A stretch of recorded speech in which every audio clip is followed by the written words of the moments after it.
大家好，欢迎收听大菊讲故事。儿子跟老公回老家祭祖，居然主动把骨折的农村婆婆带回来了。她说奶奶一个人在土屋里很可怜，连个热汤水都没有。她想带回来自己照顾，并承诺等奶奶伤好了就把她送回老家。我心疼上班的儿子，又想成全他的孝心，所以抛下旧日的恩怨，细心照顾死老太婆，希望她早点恢复。没想到儿子竟背着我向他爸得意地说道：“爸，你看吧，我就说行的。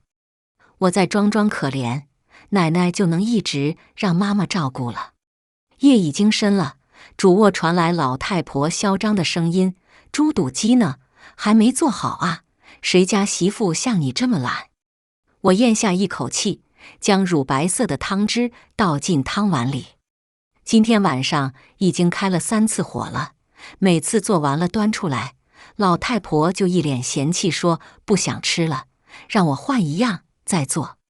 手上的创可贴已经换了3个，割破的手指却依然渗血。我忍着疼抓了一把鲜嫩的香菜，冲洗干净，利落地切了起来。没办法，他就好这一口。我虽然不喜欢老太婆，但我不能不替儿子着想。他是个有孝心的孩子，我得给他做榜样。新鲜的香菜在滚烫的汤汁的冲泡下发出浓郁的香气，我轻轻叹了一口气。当年刚结婚的时候，老太婆也是这样的，将婆婆的谱摆到了极致，要求我每天5点起来做饭喂猪，然后收拾妥当了7点去她屋里请她穿衣，还要跪着给她和小姑子穿鞋。晚上伺候一家老小吃完晚饭，就要摸出针线给小叔子、小姑子做衣服。那鞋店只因她说买的东西都不好，一定要亲手做的才安心。衣服洗得不干净，惹得小姑子、小叔子不开心，他便会大骂我白长了一双眼珠子。我稍有不从，他便坐在村口的大槐树下，像一群长舌妇吐槽我，说我这个长嫂又懒又馋，好不容易有点荤腥，就不要脸地夹到自己的碗里，丝毫不顾及正在长身体的孩子们和她这个婆婆。还说我擦了上学的弟弟给我带回来的香膏就是涂脂抹粉，像个狐狸精一样不本分。说自己讨了这个儿媳妇，真是亏死了，有口难言。我年轻脸皮薄，不愿意让人指着鼻子说不孝，硬生生地让他这样搓磨了3年。早晨5点起，晚上1点睡，嫁过来没多久就没了人样。身体素质太差了，怀的儿子差点没保住。后来村里有风声要拆迁，她背着老公偷偷召集族中人，把祖产平分给了小姑子、小叔子，彻底伤了老公的心。我撺掇着老公来了弟弟所在的大城市，2个人辛辛苦苦奋斗了几10年，才彻底站稳脚跟儿。如今车有了，房有了，儿子也长大了，我终于可以脱离家庭自由些了。没想到老太婆居然借着养伤的契机，阴魂不散地跟过来了。门口传来钥匙开门的声音，下夜班的老公和儿子一起回来了。听见声音，老太婆嚎得更大声了，红润的脸色中气十足。对比一下她刚来的时候那副灰头土脸的样子，实在是反差太大了。哎呦，哎呦，我就应该回去，可惜这条老腿不顶用，否则爬也得爬回去。我老了没用了，谁能欢迎我这样的老太婆？儿子鞋也没换，赶忙跑过去问：“奶奶，你怎么了？”老太婆干瘪的眼睛硬是挤出了2滴泪：“金孙儿啊，奶奶布兜子里还有一个金戒指，是宝贝孙媳妇留的，奶奶记挂着你啊，奶奶要是死了，你记得拿走啊。”儿子着急了：“奶奶，你究竟怎么了？”老太婆肚子咕咕响起来，她斜眼看了我一眼，没说话。儿子一看明白了，立刻指责我：妈，是不是你故意不给奶奶做饭啊？从小你就教我要尊老爱幼，可是奶奶是我们的亲人，你却这样对她，太令我失望了。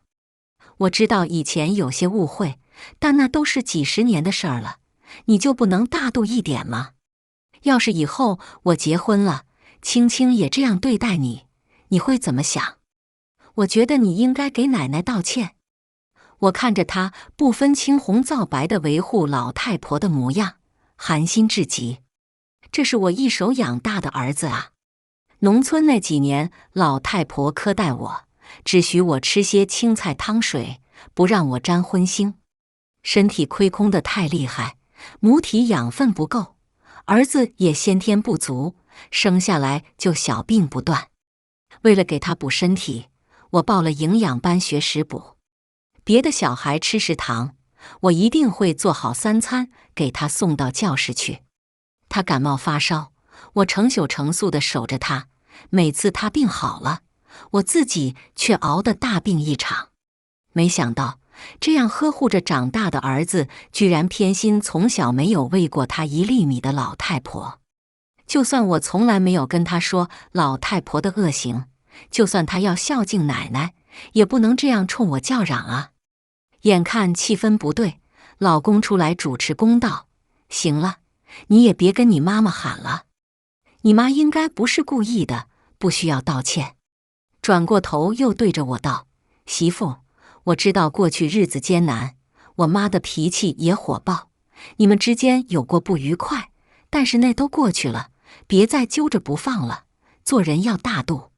说到底，今天这事儿是你不对，赶紧把饭收拾好吧，伺候妈吃好了你再吃，这事儿也就翻篇了。老太婆瘫在床上，一副置身事外的可怜模样。看着他们爷俩一唱一和，我心里明白，都是演给我看的。没想到这些年我悉心维护的小家，因为一个老太婆就现出了原形。老公薄情，儿子更不是个好货。儿子小时候半夜发高烧，我六神无主，跑到老公的单位去找他，却意外在他们办公室门口听见他向未婚的小年轻传授经验：结婚以后一定要多加班，既有钱拿还不用照顾孩子，面子里子都有了。女人一定得让孩子缠住了，要不然他们有了工资，翅膀硬了，还会待在家里给你洗衣做饭吗？还会好声好气地听你吩咐吗？只要捏住了家里的财政大权，就算你出轨，他们也绝不敢声张。什么发展事业啊？他们事业发展好了，有你好果子吃吗？一个个吆五喝六的，哪像个女人的样子？我心里发寒，想当初这份工作还是托弟弟给他安排的。当着弟弟的面，他对我很体贴，没想到竟然在暗地里这样算计我。我想离婚，又担心儿子在单亲家庭里会受影响，再加上那个年代离婚是不光彩的事，我只好把这一切埋在心里，只是暗暗嘱咐弟弟不要再让他搭人情运作了。由于弟弟是那个年代里难得的大学生，发展得很好，一路升迁，而他从30岁蹉跎到50岁都没有再升一步，慢慢的在家里也没有那样耀武扬威了。儿子上小学后，我就找了份工作自食其力，只是为了照顾儿子的身体和学习，始终没有什么大发展。原本觉得只要儿子学习好，身体好，工作好，我这辈子也算圆满。看着3个人如出一辙的眉眼，我意识到我错了，大错特错。蹉跎了这些年，我很后悔。老公见我不动弹，洗完手后自顾自地进了厨房端出米饭。哎呦，谁像你一样好命啊，整天做点家务，靠我养着就行，也不用看老板的脸色，也不用被同事们针对。男人啊，就是劳碌命，每天为几两碎银起早贪黑的打工，为了什么？不全是为了家里吗？儿子听了点点头，明显很认同，妈还愣着干什么？赶紧端饭啊！我低头看渗血的创可贴，儿子却不以为意，小伤口而已，别偷懒了，让爸爸歇歇吧，在外面工作很辛苦的。说完还冲他爸撇撇嘴，女人就是好命啊，就会偷懒享福，真想像妈妈一样被养着。我冷笑一声对他，我也是有工作的。儿子撇撇嘴，你那叫工作？你就是打点小零工罢了，每天干完几个小时，然后就舒舒服服地待在家里做家务，也好意思说啊？我气得咬牙，要不是因为他，我怎么会被捆在家里？现在他长大了，却根本不把我的付出看在眼里。我脱下围裙，一下甩在地上，郑彦兵，你个蠢货！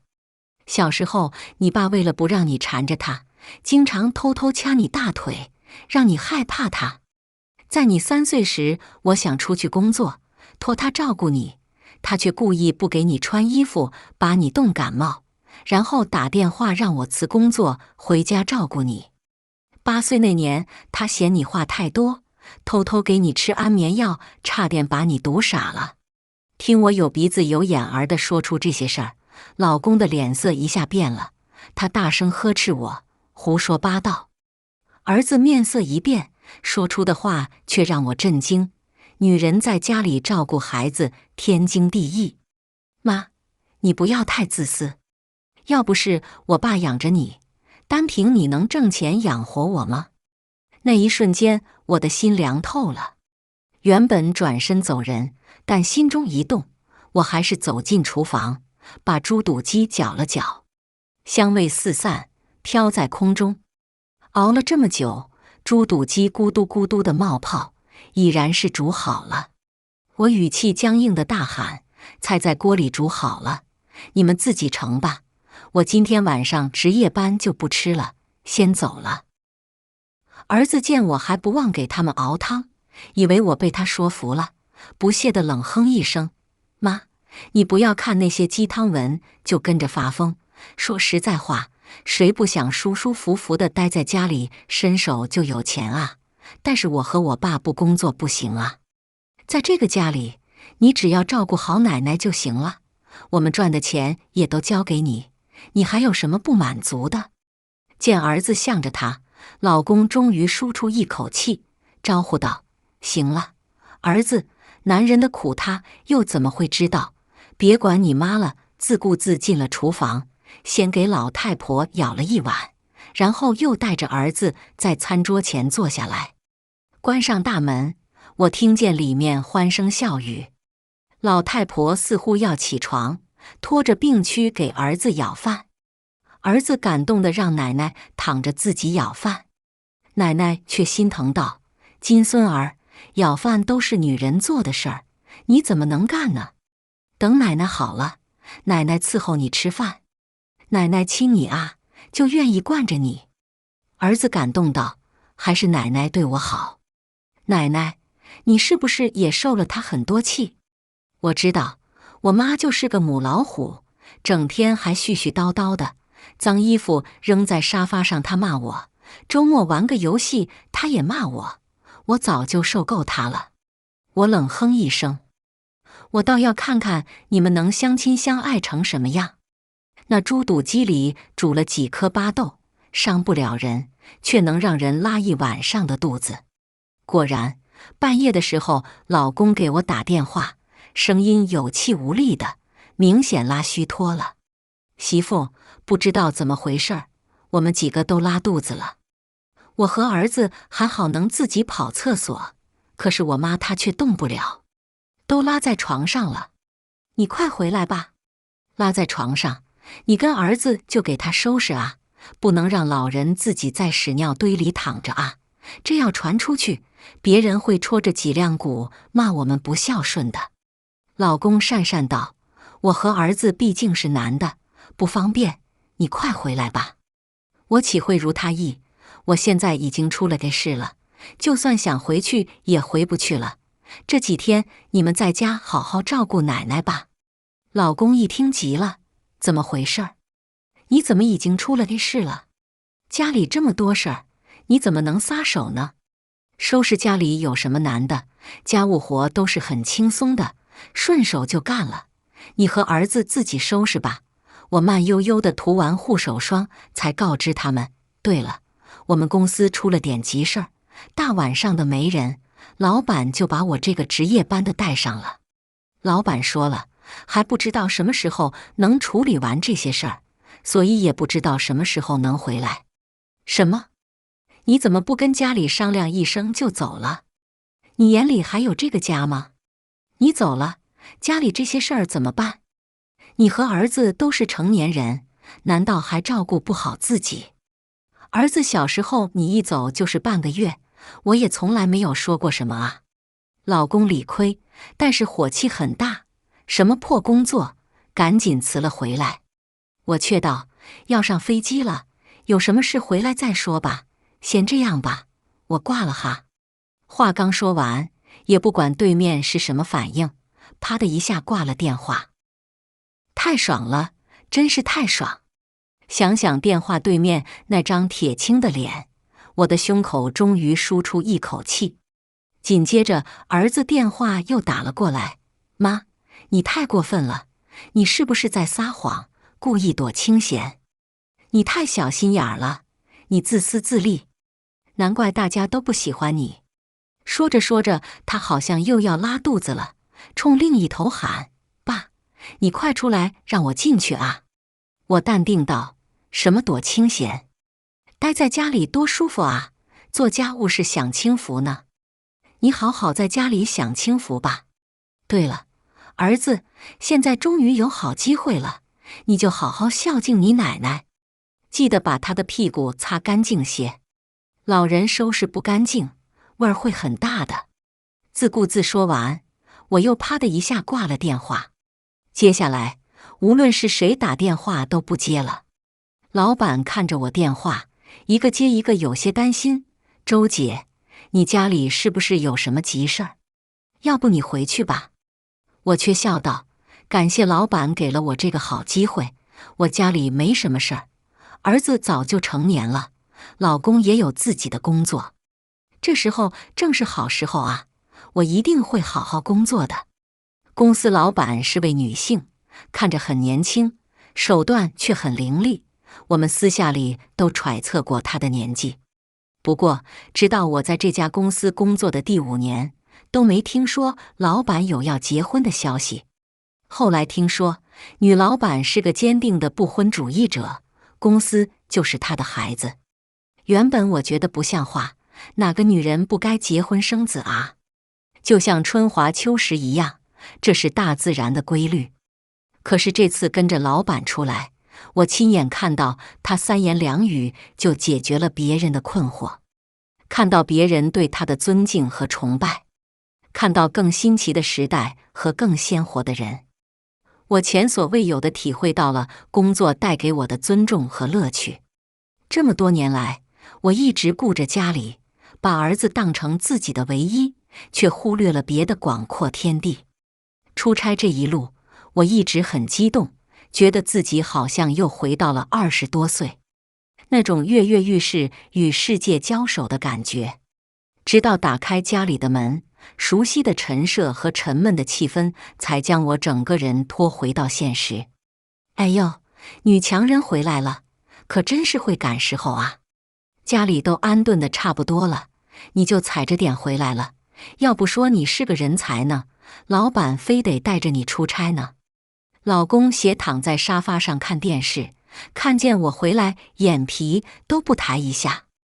我看了看乱扔的袜子和衣服堆满的垃圾桶，厨房堆叠的碗筷，我的心里竟意外的没有了火气。结婚这么多年了，随着他年龄增长的还有他的懒散程度。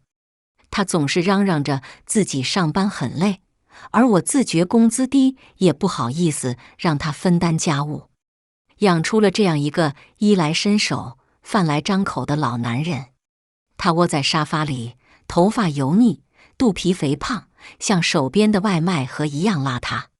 回来了，快把家里收拾收拾，该洗的洗，该扔的扔。话刚说完，又掏出手机打了个电话：“李老板，今天不用让那个护工来了，我媳妇回来了。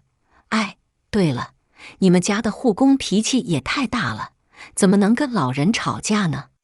你跟他说，我对他很不满。”婆婆也听见声音，适时地喊道：“哎，那个谁，快过来帮我提裤子，我要去上厕所。”我走进主卧，立刻闻到了一股臭味，顺着来源一看，老人护理垫成片的丢在床边，上面沾满了屎。婆婆嘴角起皮，还起了2个大水泡，估计这些日子没少跟护工发火。她使唤我就像使唤保姆一样，真出钱请了护工得往死里用啊！我上下打量她一眼，问道：“哪个谁啊？”婆婆干瘪的嘴角拉下来，脸色不悦：“就是你，快过来给我拉下裤子。”我走过去看了看，却没有搭手的迹象。哎呦，真臭啊！居然把屎包放你床边，看来你儿子和孙子也没好好照顾你啊！婆婆的脸彻底垮了下来，声音骤然尖利：“反了你了，小娼妇，花我儿子的钱，住我儿子的房，居然这样猖狂！”说着就要伸手去拿拐杖，看样子是要打我。我退后几步，叉着腰看她。可怜的老太太变回张牙舞爪的泼妇，才几句话就激得她现了原形，想必这段时间积了不少火。老公听见声音，连忙进来当孝顺儿子：“这是怎么了？既然你回来了，好好给妈收拾收拾啊！看这段时间妈都脏成什么样了！”我几乎要气笑了：“爱收拾你就自己收拾呗，跟我有什么关系啊？那是你妈，又不是我妈。”老公见我居然对他，愣了一下神儿。也是，这些年为了家庭幸福，我忍着让着，任他在家里呼风唤雨。他声音骤然拔高：“你这是干什么？出了一趟差就跟变了个人似的，你眼里还有这个家吗？你要是不愿意过，咱们就去离婚。”见他主动提出离婚，我心里说不上什么滋味儿，又是酸涩，又是激动，又是悔恨，煮沸了似的，咕嘟咕嘟的，像是要冒出来。离就离，谁不离就是孙子。老太婆见状在旁边助威：“对，儿子，跟他离婚，看他这样的女人还有人要吗？”这时候儿子下班回来了，听见离婚2字，鞋都没脱就赶忙冲了进来：“怎么了？怎么回事儿？谁要离婚？”见老公脸涨得通红，也不管事情经过如何，扭过头就拉偏架，指责我：“妈，你先把家里收拾收拾吧，我劝劝爸爸，让他别生气。不过要说回来，你也真是的，一声不吭，出差这么久，也不跟家里人商量商量，难怪爸爸会生气，要跟你离婚。”我冷眼看他俩演戏，心里无语至极。我真是个猪脑子啊，连2人一唱一和的演戏都看不出来，让他俩摆布了这么多年。以前也是这样，如果家里发生了矛盾，老公就会沉着脸说我愚蠢懒惰，儿子则会看似劝架，实则贬低我，以至于这些年来我越来越顺从，也越来越没有自信。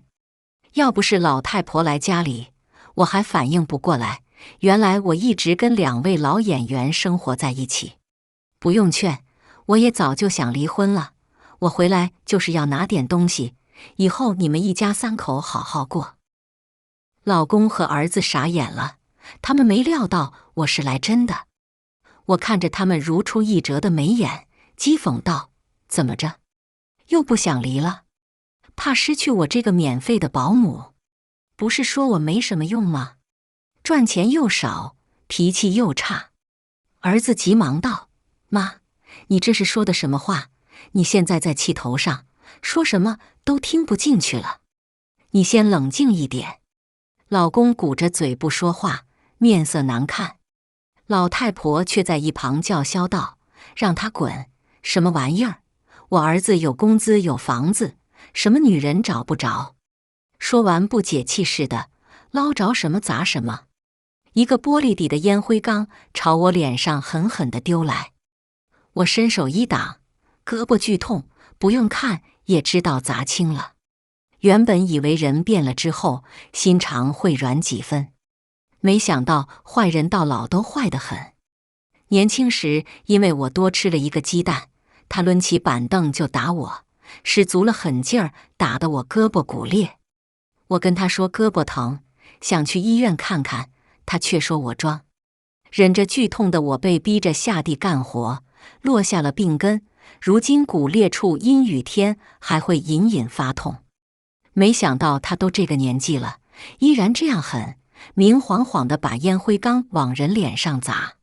回想起这些年的恩怨，我实在忍不住了，顺手拿起晾衣杆，挑着一个鼓鼓囊囊的大屎包就往他嘴里塞。谁都没料到，一向贤惠的周素仪居然会做出这种丧心病狂的举动，一瞬间都呆住了。眼见屎包对到了自己嘴边，老太婆王凤姑大惊失色，随手捞着东西想格挡，但由于她刚刚冲我发脾气，能够到的东西都丢光了，以至于手边的东西不多了。无奈只好捞起枕头跟我对打，尖声喊道：“小娼妇贱皮子，我看你是要反了天！”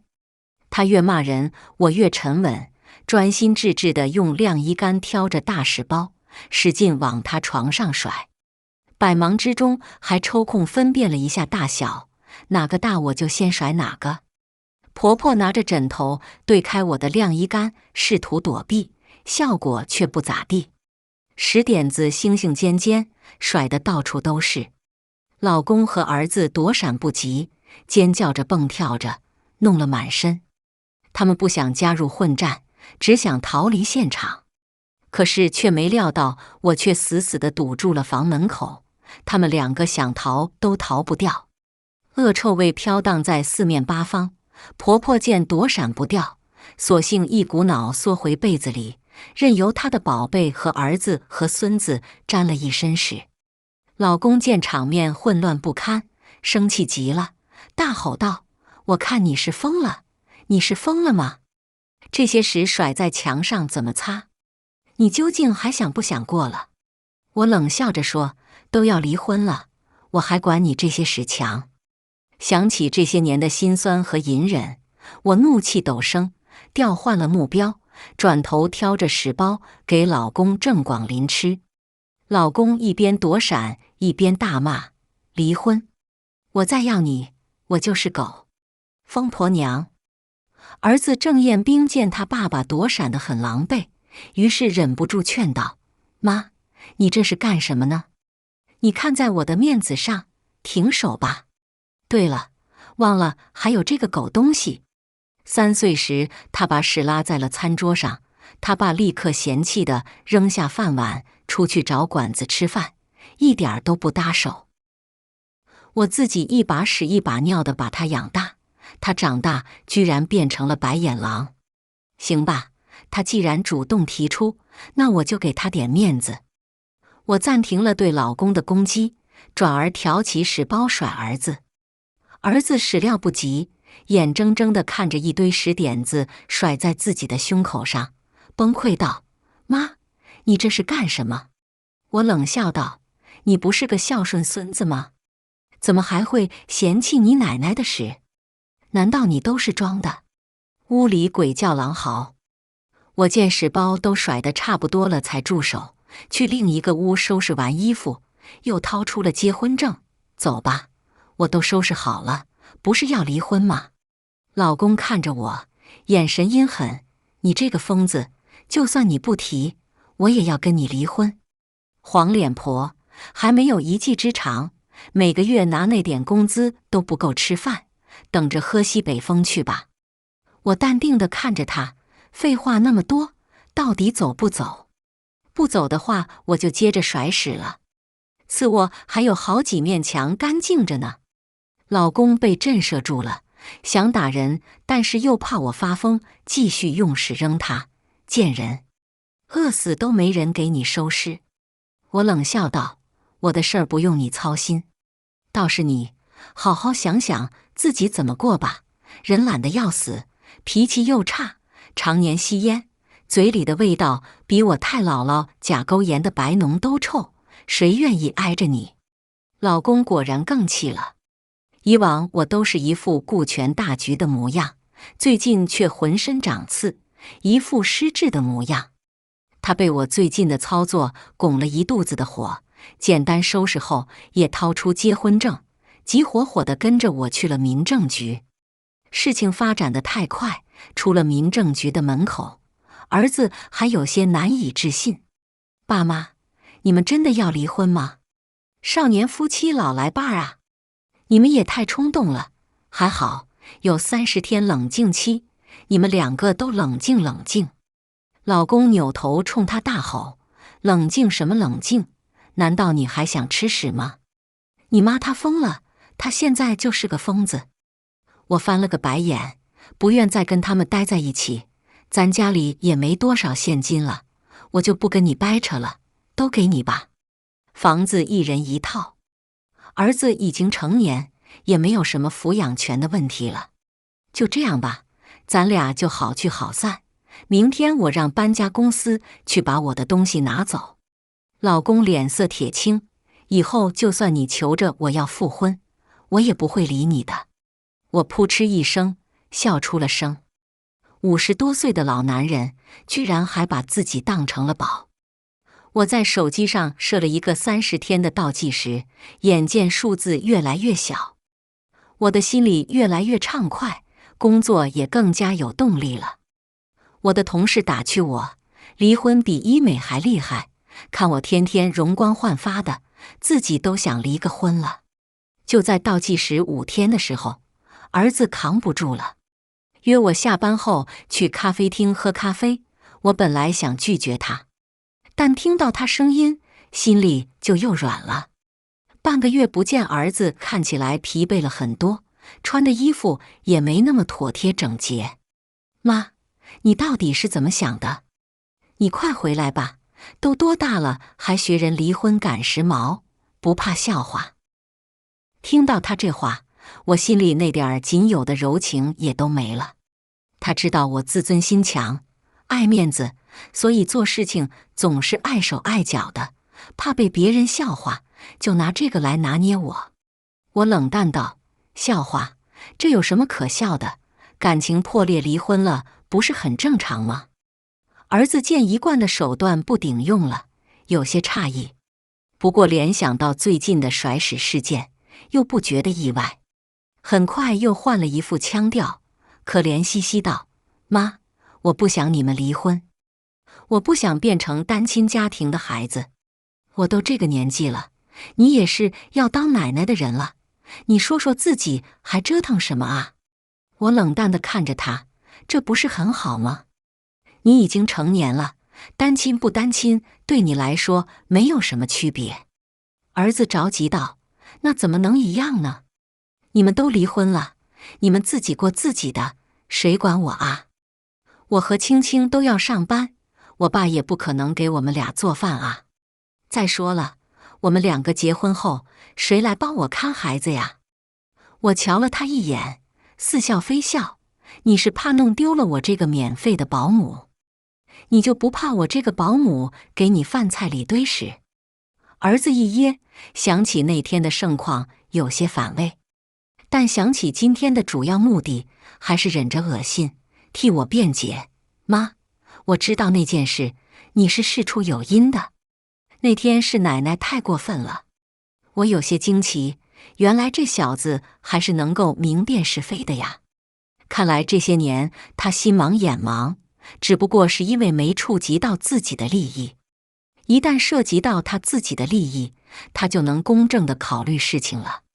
他见我面色有了变化，于是赶紧劝道：“妈，我不希望你们离婚，我不想失去你。再者说了，你自己的工资勉强能够支付房租，离婚后必然很辛苦。”我淡定道：“那就不用你管了。你还有事儿没？”“没事儿，我就先走了哈。”儿子见我要起身，连忙拦住我：“妈，我知道你是因为奶奶的事跟我生气，你放心吧，奶奶已经被我送回老家了。我眉头一挑，伤筋动骨100天，你奶奶的腿还没好利索吧？怎么现在送回老家了？你不是说要好好照顾她吗？儿子的面色涨红，我没想到奶奶居然惹出这么多事儿，还害得你们要离婚。妈，我知道奶奶是个搅屎棍，原本以为她人老了会消停了，没想到还这么能折腾，我实在太后悔了，就不该让她来。谁来接的她？小叔子还是小姑子？儿子耷拉着脸给他们打电话，他们都不愿意养，于是就又送回老家的土屋里了。我有些不信，你奶奶这么顺从地回去了，住惯了城市的大房子，再回到那个逼仄的小土屋，想必她不是很愿意。听到我这话，儿子大倒苦水，他哪能愿意呢啊？老家那土房子不仅冷清，还很破，根本不是住人的地方。奶奶又是打滚又是骂人，说什么都不愿回去。但是我和爸爸趁她睡觉用床单把她裹住了，奶奶动弹不了，我和爸爸这才把她送回去了。说到这，儿子袖子一撸，向我展示他胳膊上的2条血痕。妈，你看看他多狠呢！你看他给我挠的，爸爸的脸上也被挠了好几道呢。要是在以前看到儿子胳膊上被挠成这样，我肯定很心疼。可是现在我心里却没什么波澜，甚至有些痛快，啧啧道：“哎呦，你奶奶下手挺狠的嘛。对了，你不是要好好孝顺奶奶吗？”儿子面色微红，似乎有些心虚，但想起旧事，立刻又理直气壮起来：“妈妈，你真是辛苦了，我以前怎么没发现呢？奶奶简直又阴险又刻薄。”听他这样抱怨，我诧异道：“哦，怎么了？”儿子满脸愤恨：“爸爸不在的时候，我给奶奶买早餐吃，可是等爸爸回来，他居然说我亏待他，还说我不给他饭吃，说我是个不孝子孙。我和爸爸伺候了他这么久，没捞着他一声好。”儿子说的唾沫横飞，仿佛要把这些天的委屈和不满全都跟我说一遍。我听着他的抱怨，心里痛快极了，仿佛这些年的委屈得到了别人的认可。可是畅快过后，又觉得有些心酸。果然，板子不打到自己身上是不知道疼的。他们未必不知道我的委屈和心酸，只是懒得管。如今我不在了，是摊到了自己身上，他们又长眼又长手了，还有是非之心了。奶奶已经被送走了，你就不要再离婚了，快回来吧，妈妈。儿子看着我神色依恋，妈妈2字喊得透着撒娇的俏皮劲儿。我却摇摇头，之前已经说得很明白了，我是坚决不愿意回头的。我和你爸爸已经没有什么感情了，我要离婚，我要开始为自己而活。什么？我的话明显出乎他的意料。儿子脸色一变，神色复杂起来。的确，自从他出生起，我就围着他转，对他从来是100%顺的。他以为把老太婆送走了，再来哄哄我，就能让我回到那个家里做免费的保姆，就像以前一样，几句好话就能把我哄得回心转意。没想到我会拒绝。儿子见我不像以前那样顺从，有些破防：“就你都这个年纪了，还学别人闹离婚，像什么话？你没文化没手艺，年纪又大，给人做保姆，人家都不要你的。都是一大把年纪了，还折腾什么劲儿？真不知道是不是撞邪了。”他的眉眼我很熟悉，他说的话我却很陌生。我的儿子，我辛辛苦苦养大的儿子，心里竟然是这样看我的。从什么时候起，他变得和他爸一样了呢？难道在家庭里的付出就一点价值也没有吗？难道热腾腾的饭菜、干净整洁的衣服、擦得锃亮的地板都是凭空出现的吗？我生气地反驳他，以前是因为要操心你的学业和身体，所以我没办法专心工作。但是现在我身体健康，精力充沛，工作又认真，领导很赏识我。儿子见劝不动我，索性抛下一句话：你不要后悔。我有些奇怪道：我有什么可后悔的？我现在轻松又自由，还有一份喜欢的工作。见我铁了心要离婚，儿子似乎有些着急。你信我，我真的是为你好啊，我是你的亲儿子，我不想你以后孤苦伶仃的，没人管。见他这副别扭的样子，我心中了然，这是有情况啊。于是追问道：什么意思？他凑近了我，威胁道：妈，我实话告诉你，爸爸已经开始相亲了。许叔给爸爸介绍了一个丧偶富婆，看着时髦又年轻，还做得一手好饭。你自己说说看，你怎么跟人家比？妈妈，我劝你赶紧回来吧，看在我的面子上，爸爸肯定不会跟你离婚的。原本还担心他拖着不肯离婚，这样看来倒是十拿九稳了。我面露喜色，美滋滋地对儿子说道：谢谢你告诉我这个好消息。儿子急了：妈，要是爸爸跟玛丽珠阿姨好了，家里哪里还有你的位置啊？我巴不得他俩好呢。老垃圾这么快被回收，就不会继续污染环境了。看来今晚回去得开一瓶红酒庆祝庆祝，再过5天离婚证就要拿到手了。见我软硬不吃，儿子悻悻地离开了。或许是为了向我示威。离婚那天，前夫哥带上了传说中的玛丽珠，两人开着跑车上，神情倨傲。儿子坐在车后边，脸上既有父母离婚的心痛，又有一些父亲傍上富婆的欣喜，表情异常复杂。我心中了然，看来这个玛丽珠已经收服了父子俩。她的墨镜遮盖了大半张脸，腕上的奢侈品手环却明晃晃的耀眼。老公忙前忙后，对她很殷勤，全然没有以前颐指气使地安排我的样子。看到这幅场景，我的心里竟然没有愤恨，反而有些大彻大悟。果然，自立的人才能获得别人的尊重，努力打拼事业赚钱的人才能掌握主动权。或许是嫌离婚不吉利，女人并没有下车，只有前夫和儿子走了过来。老公看着我得意洋洋：你不会后悔了吧？后悔也晚了。像我这种男人抢手得很，我还没离婚呢，就有人排着队等着要嫁给我呢。我懒得和他多说，只是看了一眼豪车里的女人，心里有些奇怪。这位富婆究竟是被下药了，还是被下蛊了？怎么会看上这么一个工资不高、脾气不好的老男人？眼光实在是大有问题。前夫哥在耳旁喋喋不休地炫耀，我冷哼一声：你可小心点儿，软饭不是那么好吃的。最近有很多新闻报道，说有骗子就喜欢伪装成富婆，骗你们这种老男人的棺材本儿。老公还是像以前那样要面子，听见我这么说，立刻被激怒了。丽珠是个好女人，她才不是骗子呢。是因为她觉得我像死去的前夫，所以才愿意跟我在一起。她的前夫是个富豪，给她留下了大笔的财产，怎么会来惦记我这仨瓜俩枣？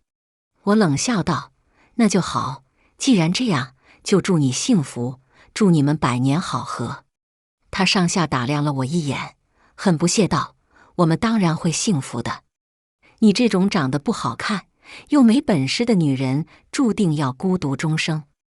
我翻了个白眼儿，孤独终老也比和垃圾一起孤独终老要舒心得多。你这种垃圾，多看一眼都觉得恶心。我们两个话不投机，又没有财产和孩子的纠纷，很快就领了离婚证。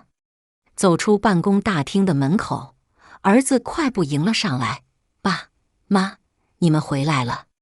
看着我们2个人手中的小绿本，他叹了口气，说道：“也好，也好。”见他爸毫不留恋地走向豪车，他敷衍道：“妈，你快回去吧，路上小心点。”然后毫不犹豫地小跑着跟了过去。跑车很快启动，嗖的一下没了影。我冷哼一声，掏出手机发了朋友圈，秀出自己的离婚证，往后余生只为自己而活。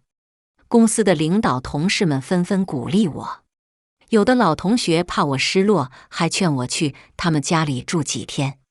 领导也给我发信息，说让我休息几天再工作，但是我通通拒绝了。我没什么好失落的，我不用再做琐碎的家务，不用再操心1日3餐做什么，不用再收拾乱扔的东西，不用再洗数不完的脏衣服。重获自由，我很开心。前夫和儿子也过得很开心，时不时地晒出奢侈品和豪车，以及在高档餐厅吃饭的合照。朋友圈几乎被他们2个刷了屏。不过略看了几眼，我就把他们2个拉入了黑名单。倒不是出于极度羡慕，而是单纯觉得厌烦。别人的东西没那么好拿，还是靠自己的本事挣的钱吃的饭踏实。又过了几天，已经是集团副总的弟弟周明谦突然给我打电话，问我前夫为什么要离职，要去做什么生意。他们2个隶属同一个公司，前夫要离职根本瞒不过他。我让弟弟不要再管他了，弟弟却让我劝他慎重。他说前夫不是做生意的料，都快要退休的年纪就不要折腾了。我没办法，只好如实地告诉他我们已经离婚了的事，劝他什么事都不要管。弟弟长叹一口气，到底没有说什么，只是托人给我送来一把钥匙，说这个房子一直空着，让我直接搬进去住。我拒绝了他，告诉他我们的公司业务飞速增长，老板陆昭宁看我干事踏实，又没有家庭的负担，于是决心带我去隔壁市开拓业务。不久之后，我就要离开这边了。我们的老板陆昭宁是个十分有能力和手段的女人，带着我们3个人很快就在 B 市开拓出一片新业务。我很珍惜这次机会，全身心地扑在工作上，项目很快有了起色。老板见这边势头很好，决心在 B 市开设一个新的站点，并破例提拔我为负责人。我没了糟心事儿，事业发展的又好，每天都精神十足。弟弟来看了我几次，见我丝毫没有离婚的丧气模样，反而神采奕奕，终于放下心来。临走的时候，他对我意味深长地说道：“姐，离婚也是好事，天下没有白掉的馅饼，你这个年纪就不要学别人去做投资了。你不理财，财不理你，更不要学人贷款理财，那些高利贷是要人命的。”我有些奇怪他的说法，没想到过了几天就解了疑惑。就在弟弟走后的第2天，农村的钱婆婆王凤姑不知道使了什么手段，居然找到了我们的门店。一进门就趴在大厅里哭天抹泪：“大家快来看看啊，就是这个大骗子骗了我儿子的钱！你这个毒妇，快把我儿子的钱还回来！”我一点不惯着他，立刻报了警。警察了解到情况，把电话打给了前夫。很快，我又和前夫在警察局见面了。这次他没有那么意气风发了，满脸颓废，衣领上的污渍油腻。我有些奇怪，掏出手机查看他的朋友圈，发现原来半个月之前他就停更了。老太婆还在大声嚎叫，向周围人诉说我的恶毒和愚蠢，都是她，就是这个蠢女人，骗我儿子卖房投资，结果全白瞎了，房子没了，我住哪儿呀？造孽呀，真是造孽！我可没有撺掇他卖房，不是你是谁？我都听人家说了，就是他媳妇找人来卖的房。我没好气儿地看着他，2个月前我就跟你儿子离婚了，离婚后再也没有联系过。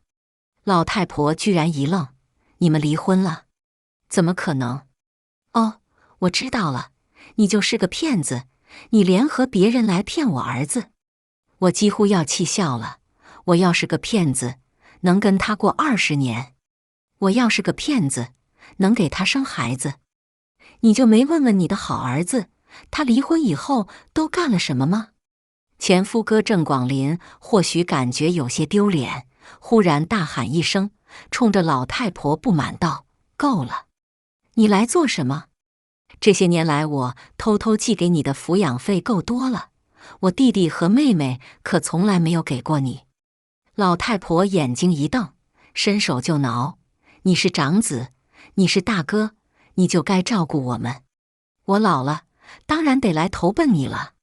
前夫哥一把推开他妈，怒气冲冲地签了保释。你现在想起我了，晚了，我可没工夫照顾你。我给你买了回老家的车票，快走吧，晚了点儿可坐不上了。或许是因为他在我面前丢了面子，临走他还解释道：投资有亏有赚都很正常，等着吧，我很快就要变成亿万富翁了。前夫哥的亿万富翁梦很快就破灭了。我这张嘴像开了光一样，居然说中了那个玛丽珠的背景。不久后，我在电视上看到法制节目，说最近有一伙骗子打着离异富婆的人设拉拢别人做投资，等拿到钱就卷着钱全跑了。还没等我打电话，儿子郑彦兵先把电话打过来了：妈，你救救我，我都没地方住了。我爸就是个大傻子，居然卖房子去做投资，这下好了，钱全被卷跑了。我听了也有些震惊，他就这么相信陌生人？那个玛丽珠才跟你们过了几天日子啊，居然能骗得你那个抠门的老爸把钱全给他，也真是个人才啊！儿子愤恨地道：这还不算什么，更要命的是，那个骗子忽悠我爸签了好几张空白的4纸，然后拿着他的身份证明贷了好几笔款，我爸还不上，已经成为失信人了。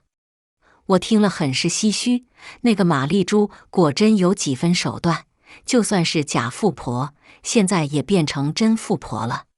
还不等我感慨点什么，儿子接着说道：妈，离婚的时候你不是还分了一套小房子吗？你把钥匙给我，我要过去住。隔着电话，我冷淡道：你也说了那是我的房子，我干嘛要把钥匙给你？儿子一噎，随即道：我是你儿子呀，你的东西不就是我的东西？我冷哼了一声说道：如今你已经是个成年人了，也有了自己的生活，妈的义务已经完成了，接下来就得看你自己走了。说完，我毫不留情地挂了电话。怕他们2个人打那套房子的主意，我连夜找了中介降价卖了出去。手里握着大笔资产，工作又蒸蒸日上，我的日子过得很好。空闲之余，还跟老姐妹出去旅了几次游。相比之下，前夫哥就很不容易了。他没了工作又没了钱，整天奔波在找骗子的路上，过得穷困潦倒。儿子一开始还能安慰他2句，可是时间长了，看他又懒又蠢，也不愿意和他一起住了。父子2人闹得不欢而散。他们有这样的结局，我并不意外。2个巨婴在一起吸别人的血，尚且能其乐融融，可是血包一旦没了，他们就会露出本来的面目，大打出手。我蹉跎了很多年，在50多岁的年纪幡然醒悟，人生不只有一条路。若能拥有幸福美满的家庭，负责踏实的伴侣一路同行，固然是圆满。但如果不是这样，孤舟独桨未尝不是一种精彩。接下来，请收听第2个故事。女儿给我寄了一箱草莓，全被丈夫和儿子吃了，一点也没留给我。我忽然觉得好没意思，便提了离婚。丈夫不敢置信，就为这。我点了点头，就为这。远在国外的女儿特地给我寄了一箱听说很贵的草莓。我高高兴兴按照她的吩咐用盐水洗了3遍，正准备吃，不到1岁的孙子哭了。等喂完奶出来，放在茶几上的草莓只剩了一点草莓叶。我那结婚35年的丈夫怪我做事不用心，用镂筐装草莓。不知道你一天到晚到底在干什么？看看这茶几上全是水。儿子咽下最后一口草莓，忙着打游戏，头都没抬。妈，这草莓挺好吃，你问问我姐在哪儿买的，我想买点给娇娇吃，她最近上班辛苦，我得好好犒劳她。看着茶几上的那滩水渍，我忽然觉得这日子好没意思。一大把年纪的人了，还毛毛躁躁，真不知道你怎么当奶奶的。丈夫徐守年敲着2郎腿，靠在贵妃椅上，满满吸了一大口烟，在烟雾缭绕中絮叨着，还想着去给人当保姆，不被人嫌就不错了。看着他那张看了35年的脸，我不知怎么的，忽然有点反胃，就好像看到了一滩老家菜地里的吸狗屎。我走过去掐灭他的烟，动作太过突然，徐守年愣了好一会儿。你发什么疯？我拿起一旁的抹布擦掉茶几上的水渍。儿媳妇说了，不要在家里抽烟，小宝还小，不能闻2手烟。徐守年瞪了眼，我又没在大孙子边上抽，哪有那么多事，一会儿烟就散了。见他还要点，我把抹布往茶几上一扔，那也不能抽。这陡然拔高的音量终于引起了儿子许成川的注意，他从手机屏幕里茫然抬起头，看看我，又看看他爸，什么话都没说，起身去了卧室，嘴里还喊着上啊上啊。我抗他。其实我脾气是出了名的软，结婚这么多年都很少和徐守年红脸，因为每次稍有不满情绪起来，他就会说，程素梅，你翅膀硬了是不是？你忘了我这么多年起早贪黑赚钱养你了，人要知足。就像现在，徐守年被我吼了一声，又开始梗着脖子放狠话。我看你是老年痴呆了，好端端的发什么神经？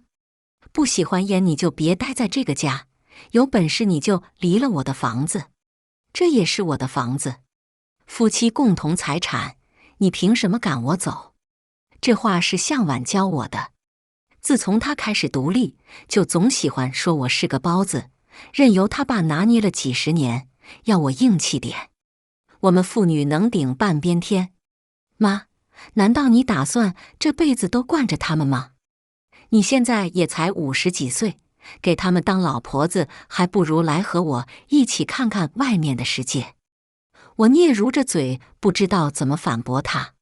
几十年了，我大半辈子都是这么过来的，从没人告诉我这样不对。我早死的娘，还有向晚他奶，都说男人是天，女人就该让着忍着，家和万事兴。可向晚说这样不对，家庭是夫妻共同建设，赚钱的男人和带孩子的女人一样厉害，没有谁规定女人就得伺候男人。向晚说的多了，我也学了一星半点，正好这会儿就用上了。他吼，我也吼。徐守年没见过我这么硬气，一时间居然被我噎住了，跟老黄牛一样喘着粗气，但到底是没点烟了。我垂头看向那筐空空如也的草莓，轻声道，这是向晚给我买的草莓，我还一颗都没吃呢。什么？徐守年好像没听明白，我又重复了一遍。他不敢置信，就因为个草莓，你跟我发脾气？你都多大年纪人了，还这么馋嘴？是啊，就因为颗草莓。可我侍奉公婆，打理家务，养大2个孩子，这么多年我都没吃过草莓。年轻时候是没钱吃，临老了，想吃颗草莓，丈夫说我馋嘴。算了，你想吃就去买半斤吃得了，真没见过这么嘴馋的老太太。徐守年黑着脸，大有一副我原谅你的气势。他肯定是在等我像往常一样和他服软，可我不想理他，甚至连孙子也不想管，慢吞吞从卧室翻出我的身份证和护照出门了。向晚早半年就给我办了护照，想让我去袋鼠国玩。那时儿媳刚生完，我不得空。这会儿听说我决定去看她，高兴得不得了，叫了一个同学教我申请签证。小姑娘人很好，忙前忙后，一点也不嫌弃我糊涂。阿姨，最多等1个星期就好了，到时候申请通过，我立马告诉你。1个星期，不久。回家路上，我感觉今天的空气都格外香甜，连带着电梯里那只小狗都很是可爱。我从小就怕狗，今天不知怎么的，忽然鼓起勇气摸了摸那只大鸡毛，没我想象中的可怕，还朝我摇尾巴。这种好心情持续到走到家门口，还没进门，我就听见儿媳妇林艳秋发脾气的声音：“感情不是你儿子，你看都不带看一眼的，这么小的孩子生生饿着，这一大家子都是死人啊！”我开门的动作顿了顿，随即装作什么都没听见的走进去。看到我，原本还在垂头装孙子的许成川像是找到了罪魁祸首。“妈，你一下午都跑哪儿去了？”小宝饿得哇哇叫。徐守年好似也忽然活了，背手从卧室出来，沉着脸叨叨：“你出门就出门，也不带小宝一块去。”我们哄又不会哄，大孙子哭了一下午，有事出门不知道打声招呼，这么晚回来，饭也不做，一家子喝西北风算了。想着过几天我就去看女儿了，原本不想和她闹，可我忍了又忍，还是没忍住。不会哄就学。向晚说了，谁也不是生下来就会做饭、洗衣服、哄孩子的。徐守年一辈子没洗过一件衣裳，没洗过一个碗。从今天起，我也不洗了。不会做饭就学，学不会就饿着。到底下午那会儿和我拌了点嘴，见我气还没消，徐守年闭上了嘴。可许成川刚被骂了一顿，却实在有气：“妈，你这是咋了？日子不过了啊？娇上了1天班，我也好不容易休息1天，就你天天闲着，你不做饭谁做饭啊？”我懒得和他们吵，自顾进了房间，留下客厅里3个人面面相觑，隔着一扇门嘀嘀咕咕：“爸，这是怎么了？”“不知道。本事不大，脾气不小，那嘴巴里好像长了个什么洞，一颗草莓没吃进去就发了疯。哎呀，就为了这点事，早知道我留2颗了，再说明天去买点回来吃不就行了。”林艳秋没插话，抱着孩子回了娘家。这晚我没做饭，第2天也没做早饭。我破天荒地睡了个懒觉，外边早已兵荒马乱。许成川起晚了，着急上班。“妈，我那件白色衬衣你放哪儿了？我今天开会要穿，烫了吗？”“没洗。”“那怎么办？”许成川傻眼了。徐守年跟在他屁股后面催我起床。“你没洗衣服就算了，儿子马上就上班，你起床下个面条啊，我吃了也好出门，还和老李头约了钓鱼呢。”我干脆把被子一蒙：“我不舒服，你们自己做吧。”被子外沉默了几秒，随即徐守年冷哼一声：“你不做，我就出去吃。我就不信离了你地球还不转了。有本事一辈子都别做了。一家人花钱去下馆子，我看你能坚持几天。”我心想，坚持6天吧，到时候你们不做也得做了。等他们都走了，我也起床出门找老姐妹。她运气好，早早死了，男人又赶上2次拆迁，如今日子过得好极了，天天出门跳广场舞。听说我要出国，拉着我去了高档商场。你出国不得买几件好看衣服啊？看看你身上这些，都洗得发白了。这衣服10年前我就见你穿过。旁边的落地镜照出我鬓角的局促和袖口的白，让我有一瞬的恍惚。明明35年前，我也是个爱打扮的小姑娘。结婚时候，徐守年还说会让我一辈子当小姑娘呢。岁月摧残，一眨眼就变成了老婆子。老姐妹给我挑了好些，大方说要送我。我连连婉拒，节俭惯了，只拿了1件，就这1件都得300块，心里还有些慌慌的。可转瞬又想，徐守年放家里那些堆了灰的鱼竿，比我这衣服可贵多了。这样想着，我又加了1件，凑了个800的吉利数字买下了。我到家时，许承川还没下班，徐守年倒是早早回来了。他有些不自然地靠在沙发上，吊着眼角瞅我。我视线从他身上匆匆掠过，落在茶几上的水果袋。见我发现，徐守年倨傲地抬起下巴。20几块钱1斤的东西，真会给我找事。赶紧吃，吃了去做饭。袋口敞开，露出10几颗蔫了吧唧的草莓，一看就是卖好几天剩下的坏果。没洗，徐守年自然也没想着吃这种坏果，因为是给我买的。以前就是这样，紧着赚钱的丈夫吃，紧着孩子们吃，剩下的坏了的我吃。那时候大家的日子都不好过，苦一点也不觉得有什么。可如今徐守年每月都有退休工资，孩子也大了，我不想吃了。我当着徐守年的面把那袋草莓扔进垃圾桶，在他发作之前抢了话，坏了，不能吃了。随即趁他愕然，转身进了厨房。回家前，儿媳打电话说今晚亲家要来，好歹是客，总不能让人饿肚子。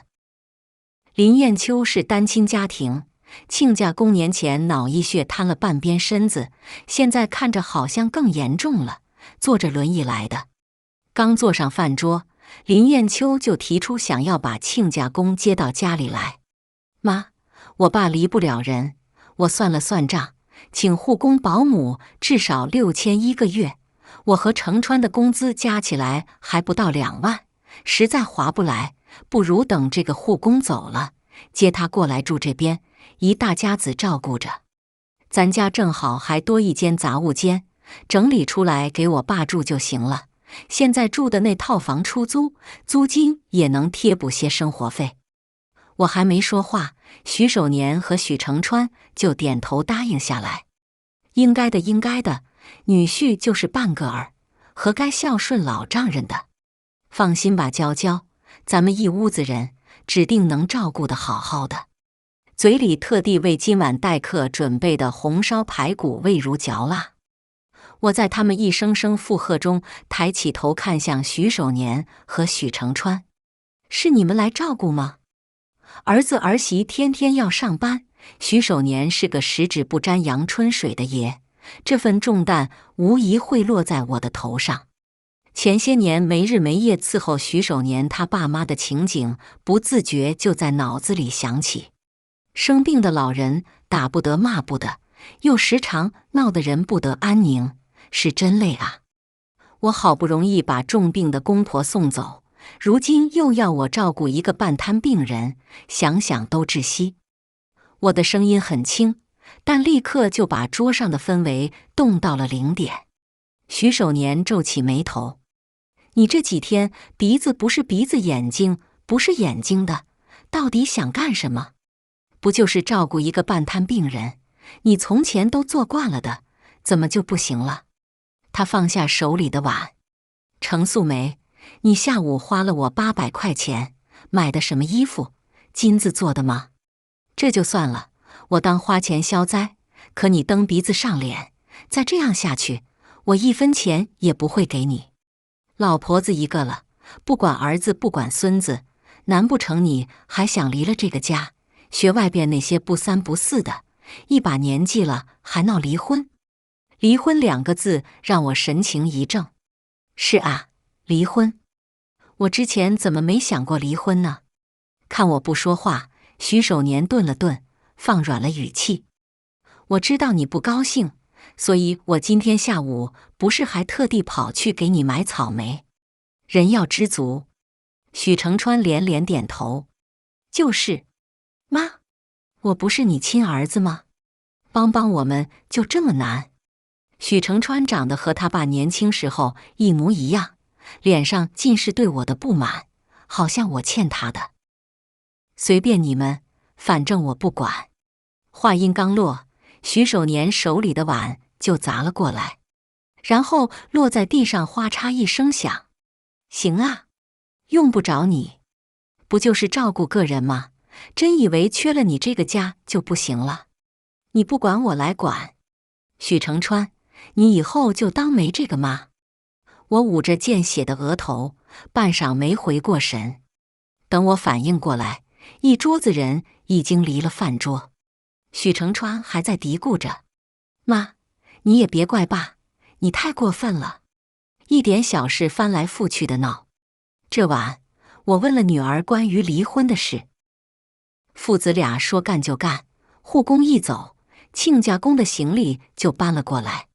与此同时，女儿告诉我加急的签证已经通过，机票也买好，后天早上的飞机。妈，你什么都不用担心，一下飞机就能看见我。或许是母女之间的小默契，我没和那对父子说这件事，向晚也没说。亲家公到家的第1天，徐守年当真如他所说，上手开始照顾人。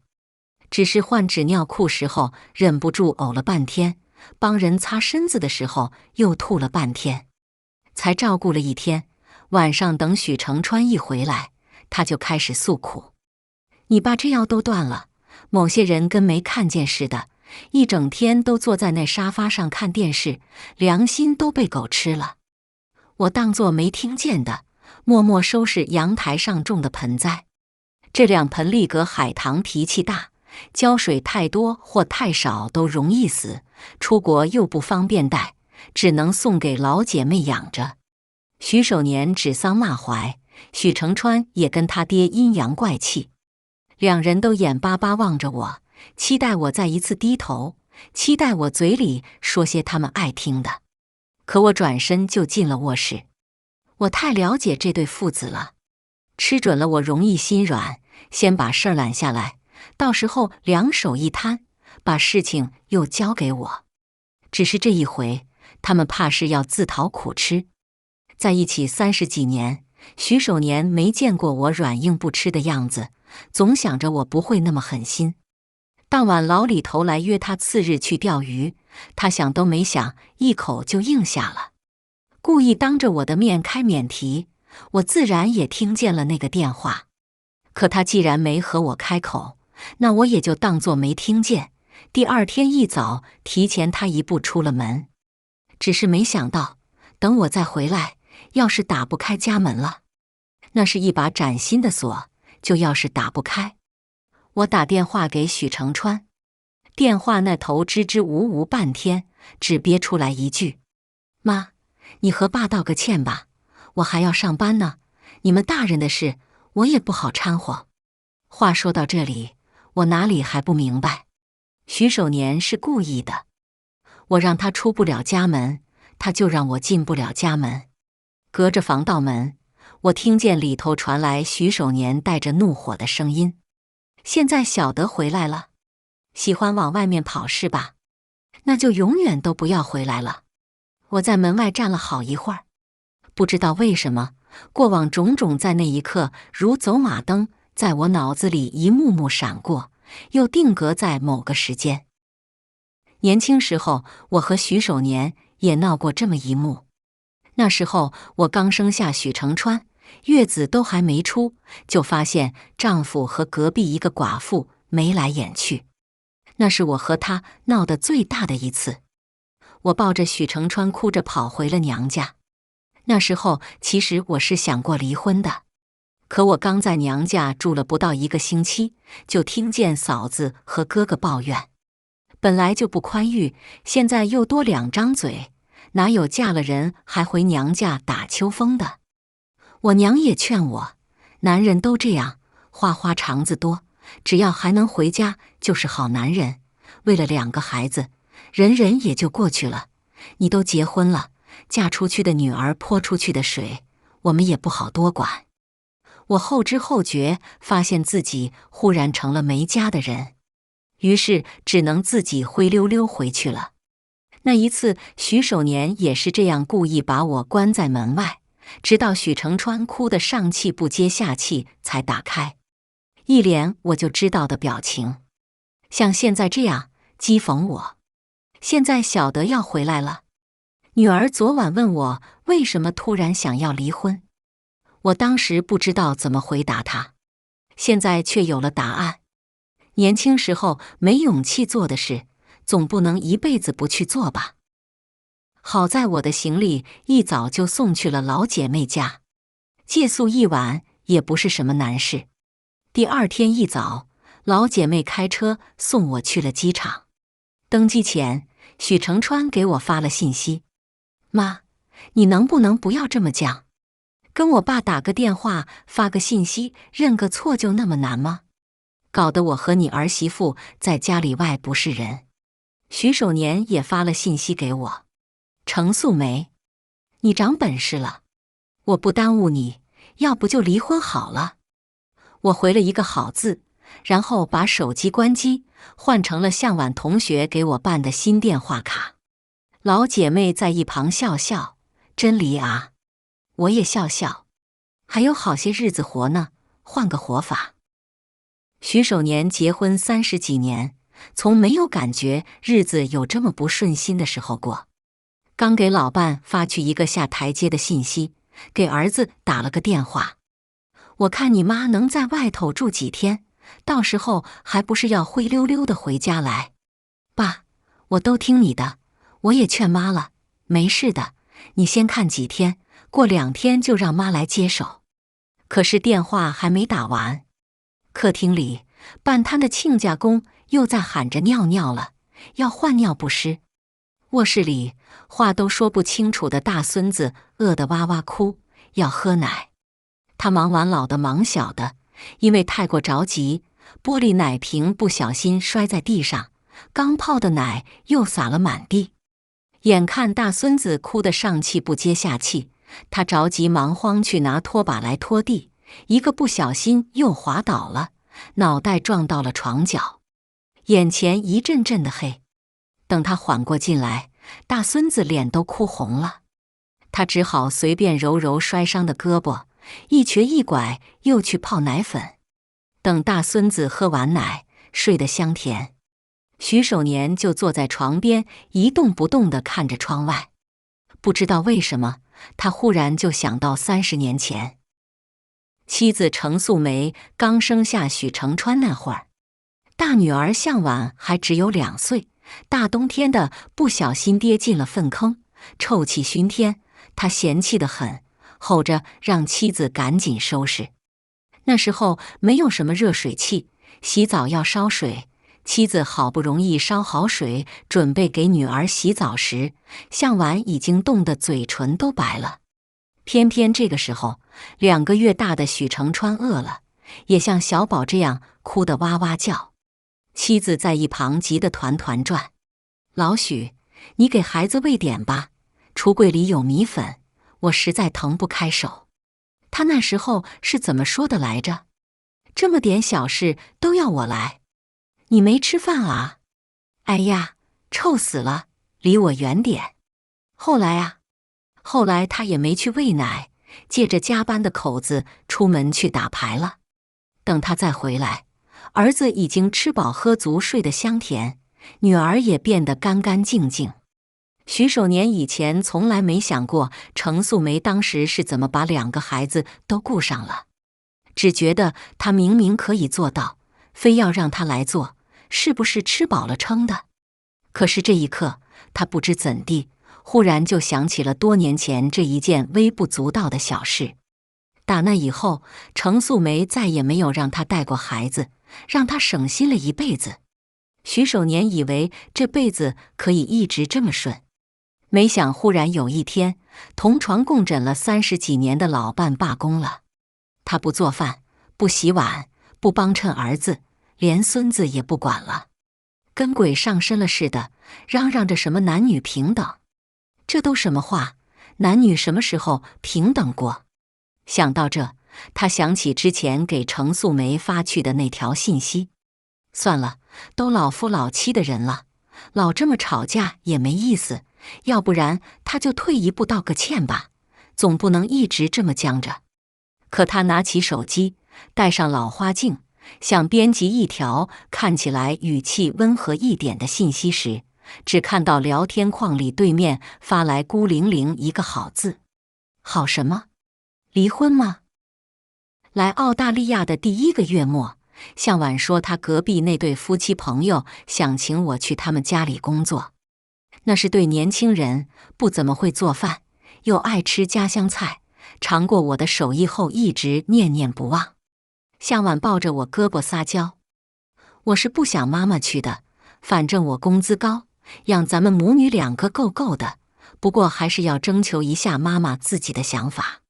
我愣了愣，有些不好意思搓搓手。我能行吗？也就会些家常小菜，上不了台面的。活了大半辈子，我还真没怎么工作过。毕竟有2个孩子，公婆又身体差，家里家外还那么多事要忙活。从前在乡下倒是养过猪，猪肥了就宰，卖猪肉的钱很少会到我手里来。徐守年把钱把得死死的。后来住到城里去，孩子们去学校，我就在家做点手工活，工资很低，也就够给他们买2件新衣裳，添点好吃的。这么正经的工作邀请，我还是第1次接到。向晚眼睛瞪得大大的：妈，你是不是对自己有什么误解？你做的饭好吃到可以连米其林厨师都比不上。我早就说了，我爸和我弟就是身在福中不知福，守着你这么个大宝贝还不知道珍惜。他惯会这么哄我的。我抿抿唇，犹豫了一会儿，试探着开口：那要不我去试试？我是办短期探亲签证来的袋鼠国，向晚后来又给我申请了临时父母签证，时间长得很。既然要留下来，总不能天天在家里发呆，毕竟向晚工作也很忙。所以我考虑了2天，决定去。那对小年轻听说我同意，高兴的当天一下班就来家里对我再三感谢。阿姨，我真的哭死！呜呜呜，你救了我们的命啊！从今天开始，你就是我亲妈。他们说我的签证性质不允许在袋鼠国工作，所以不能以常规的方式正式聘请我，但还是正儿八经的给我来了个工作邀约卡片，整得我怪不好意思的。打那天起，我就开始了工作。每天，那对小年轻就跟我以前见过的那只电梯里的大金毛似的，一到饭点就朝我摇尾巴：干妈，今天吃什么呀？昨天做的咸鸭蛋茄子包给我掀的眉头都掉了。哇，锅包肉！干妈，你怎么什么都会做啊？你太厉害了吧！干妈，干妈，我今天可以点个菜吗？我想吃红烧肉。对了，今天是不是包了小笼包啊？要不我直接拿回去吧，明早您就不用过来给我们蒸了。向晚在一旁翻了个白眼：你是想今晚上就吃吧？我妈就包了50个，你打算一次都吃光啊？就这么投喂了1个月后，向晚给我发了工资。他们不好给你正式发工资，正好我和他俩公司有合作，就给了我一点便利，划算成妈妈的工资了。一沓钱，我数了数，好几千，这得多少人民币啊？我眼睛都直了。向晚在一旁偷笑，1澳元差不多4块多，你自己算算吧。话刚说完，我就觉得这钱烫手，这辈子我都没一次拿过这么多钱，这也太多了吧。向晚肯定偷偷给我补了些，但他下巴一抬，就我妈这个手艺，这还给少了呢。你是不知道多少人排着队想吃你做的小笼包。话说到这，他想到些什么，笑容收了起来。妈，徐老头给我打电话了。我换了手机卡，徐守年和许成川都联系不上我。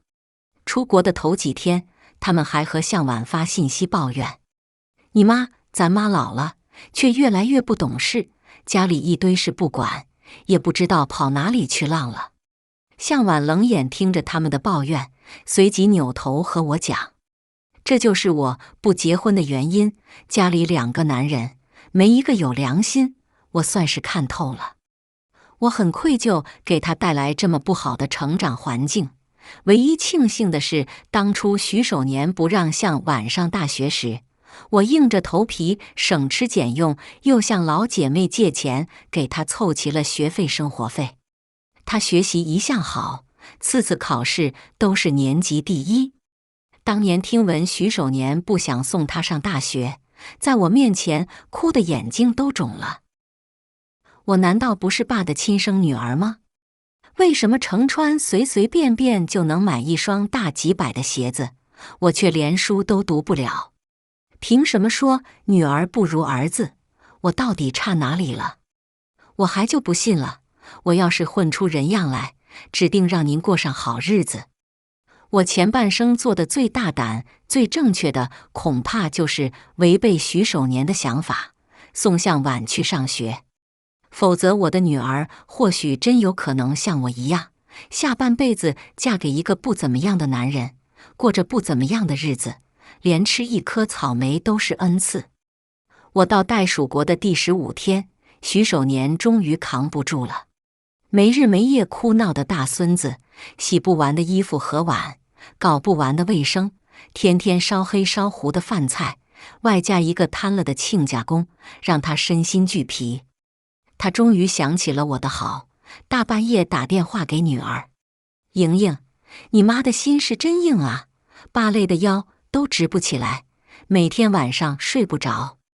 你帮我哄哄你妈吧，让她回来，不然你爸真要死在这了。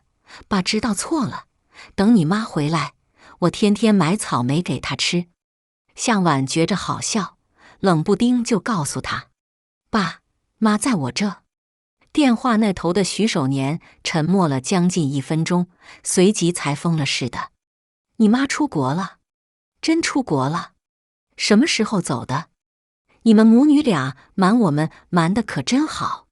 在他破口大骂之前，向晚把电话挂了。听老姐妹说，那个电话让徐守年大半夜气得进了医院。好消息是他底子不错，没什么大事。坏消息是出了院就跟变了个人一样，天天嚷嚷着要去买草莓。这一次，许成川需要照顾2个生病的老人和1个孩子，短短1个月的时间就瘦得不成人形。没办法，到底还是请了个保姆。见雇主家有2个老人外加1个孩子，保姆张口就是13000的工资，这还是友情价，最后协商到了11000。得知我在国外，许成川想方设法联系上我。电话刚打通，就哭着和我开口：妈，你不要我这个儿子了吗？我都快累成狗了，我和爸都知道错了，你回来吧，我想你了。听着这个疼爱了几10年的儿子哭，要说心里没有一点波动，那是不可能的。可我也是真的不知道该怎么去对待许成川。怀胎10月，他是我身上掉下来的一块肉。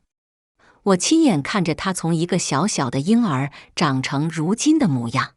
小时候，他也会心疼我砍柴砍伤的手，也会在徐守年醉酒扇我巴掌后，软软糯糯地抱着我说：妈妈不哭。他还曾信誓旦旦地说等以后赚钱了带我去环游世界，带我吃尽天下美食。可这团肉最终变得和他父亲一样，变成了一把尖刀，深深地扎在了我身上。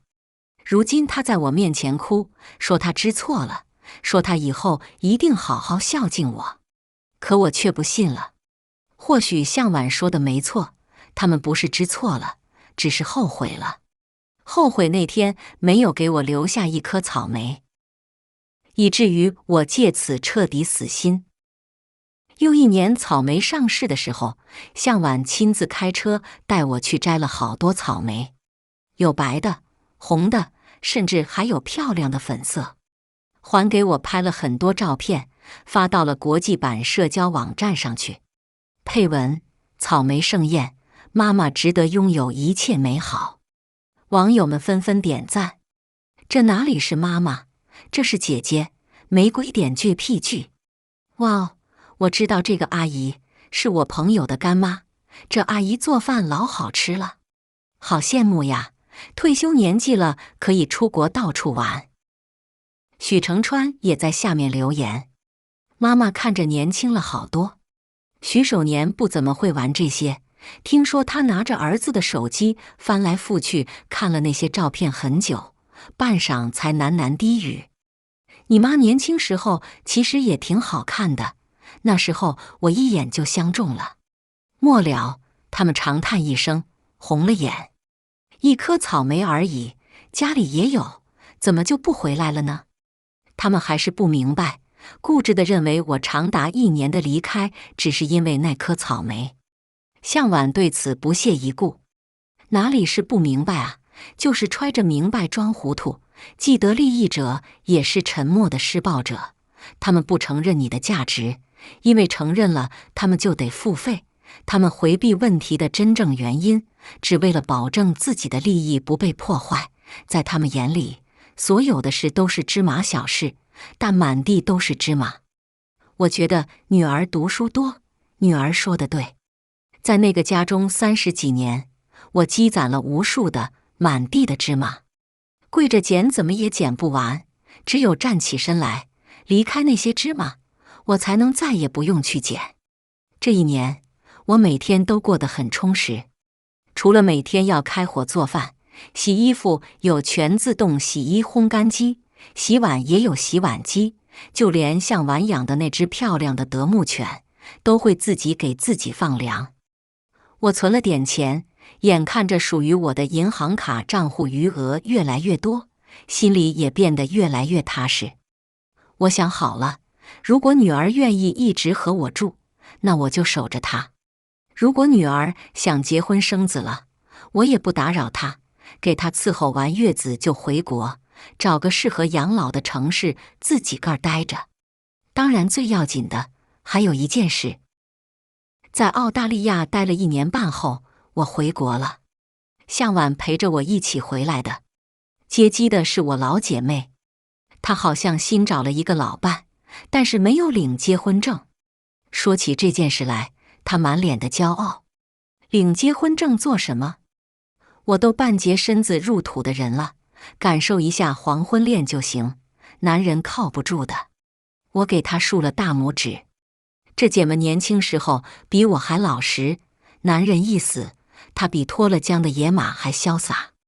要不说咱们能做朋友这么多年呢，真是想一块去了。听说我是回来离婚，老姐妹二话不说给我介绍了一个律师。这律师好，当年我那个不孝子要和我争老头子留下的家产，还要赶我出家门，是他帮我打的官司。小姑娘认真又靠谱。我和那位律师聊了一下，他说可以帮我争取到1半的房子和存款。我决定放弃房子，但是要大半的存款。那是徐守年欠女儿的，他不给，我来给。因为怕徐守年不同意，律师直接帮我向法院提交了离婚起诉。向晚带着我在国内玩了1个月后，就到了开庭的日子。再次见到徐守年，我吓了好大一跳。